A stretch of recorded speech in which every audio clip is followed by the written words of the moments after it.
Assalamualaikum warahmatullahi wabarakatuh. Salam sejahtera bagi kita semua. Semoga pada hari ini kita dipertemukan dalam kondisi yang baik ya.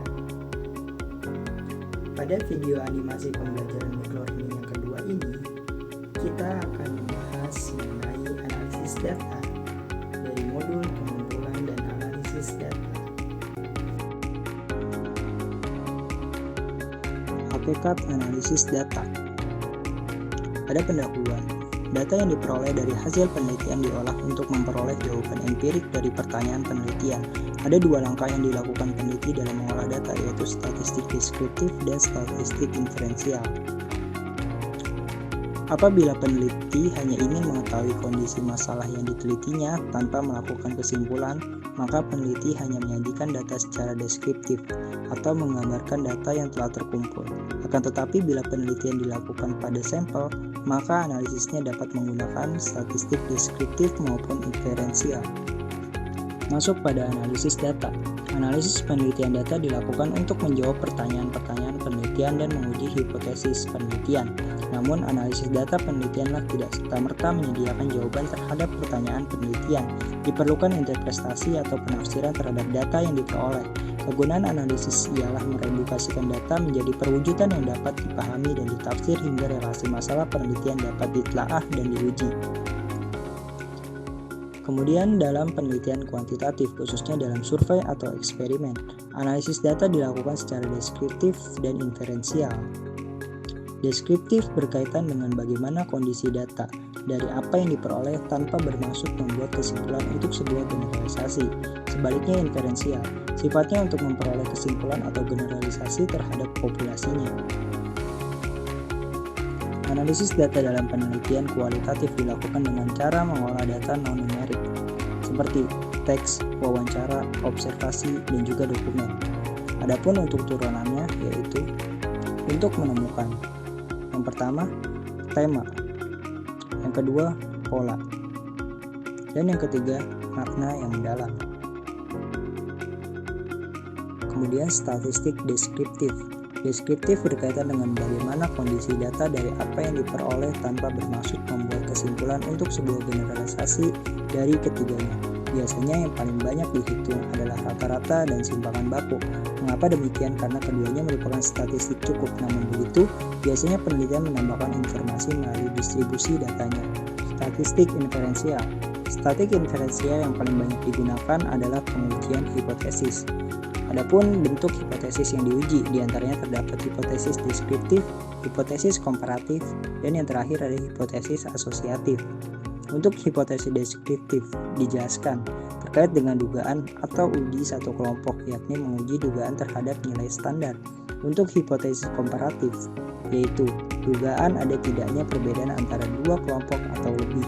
Kemudian yang terakhir ada hipotesis asosiatif, dugaan terhadap ada tidaknya hubungan antara dua variabel atau dalam statistika terdapat dua bagian yang selalu beriringan. Bagian pertama adalah deskriptif statistik dan inferensi statistik.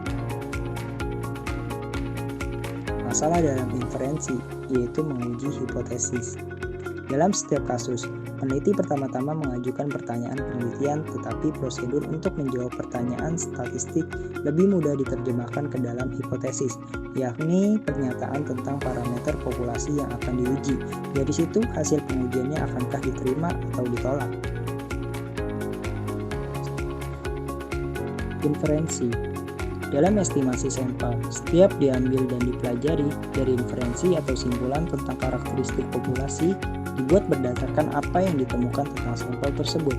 Oleh karena itu, variasi sampling atau kemungkinan ketidakstabilan dari sampel ke sampel. Maka pertanyaannya dalam estimasi bukankah apakah estimasi kita benar atau salah, tetapi seberapa dekat estimasi tersebut dengan nilai yang sebenarnya. Kemudian masalah dasar dalam inferensi. Dalam inferensi, faktor mendasar yang harus diperhatikan adalah bahwa nilai karakteristik bervariasi pada setiap sampel. Tugas dari inferensi statistik adalah untuk menarik kesimpulan tentang suatu parameter, karakteristik populasi, dari studi sampel statistik.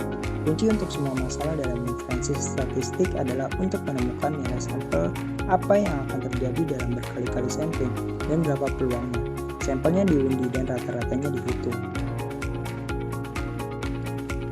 Distribusi sampel acak. Fokuskanlah inferensi tentang rata-rata atau mean. Misalkan memfokuskan dengan mengetahui skor dari populasi yang berukuran besar dengan rata-ratanya. Dalam pengambilan sampel dikenal dua jenis cara pengambilan sampel, yakni 1. Pengambilan. Yang kedua yaitu pengambilan tanpa pengembalian.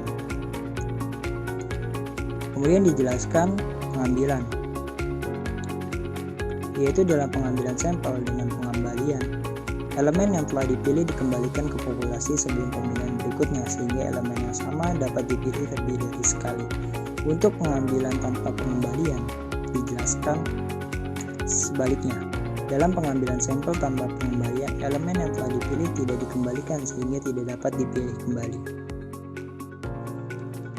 Pengujian hipotesis. Hipotesis adalah asumsi atau dugaan mengenai sesuatu hal yang dibuat untuk menjelaskan. Hal itu yang sering dituntut untuk melakukan pengecekannya. Jika asumsi atau dugaan itu dikhususkan tentang populasi, yang dimana umumnya mengenai nilai-nilai parameter populasi, maka hipotesis itu disebut hipotesis statistik kecuali dinyatakan lain. Kemudian setiap hipotesis bisa benar atau juga tidak benar, dan karenanya perlu dilakukan penelitian sebelum hipotesis itu diterima atau ditolak. Langkah atau prosedur untuk menentukan apakah menerima atau menolak hipotesis dinamakan pengujian hipotesis. Hipotesis yang ditetapkan oleh peneliti untuk diuji adalah hipotesis 0 yang dilambangkan dengan H0. Selanjutnya untuk pengujian hipotesis, peneliti mengambil sampel secara acak dan menghitung nilai-nilai statistik yang akan dibandingkan dengan kriteria tertentu. Jika hasil yang diperoleh dari penelitian jauh berbeda dari hasil yang diharapkan, maka hipotesis ditolak, dalam artian peluang kejadiannya. Jika terjadi sebaliknya, hipotesis diterima. Langkah-langkah pengujian hipotesis. Pengujian hipotesis akan membawa kepada kesimpulan untuk menerima atau menolak hipotesis. Prosedur yang umum digunakan untuk semua pengujian hipotesis, apakah itu rata-rata, varians, atau parameter lainnya. Adapun dalam esensinya mengikuti prosedur sebagai berikut. Yang pertama terdiri dari susun hipotesis yang spesifik. Kemudian kedua, hitung nilai statistik ujinya. Yang ketiga, tetapkanlah uji statistik yang sesuai dan tentukan wilayah yang diuji. Yang keempat, keputusan. Tolak hipotesis 0 bila statistik ujinya tersebut jatuh dalam wilayah kritiknya. Sedangkan bila nilai itu jatuh di luar wilayah kritiknya, terimalah hipotesis 0. Yang kelima, ambil sampel acak hasil pengamatan dari populasi dan hitunglah nilai statistik yang diperlukan. Perlu peneliti pahami bahwa terdapat banyak uji statistik yang dapat digunakan. Pemilihan uji statistik dimulai dari skala pengukuran dari data yang diperoleh hasil penelitian. Adapun terdapat 4 skala pengukuran, yakni nominal, ordinal, kemudian interval, dan terakhir ada rasio. Dan cukup sekian penjelasan dari video animasi pembelajaran dari materi analisis data. Saya ucapkan terima kasih dan sampai bertemu kembali.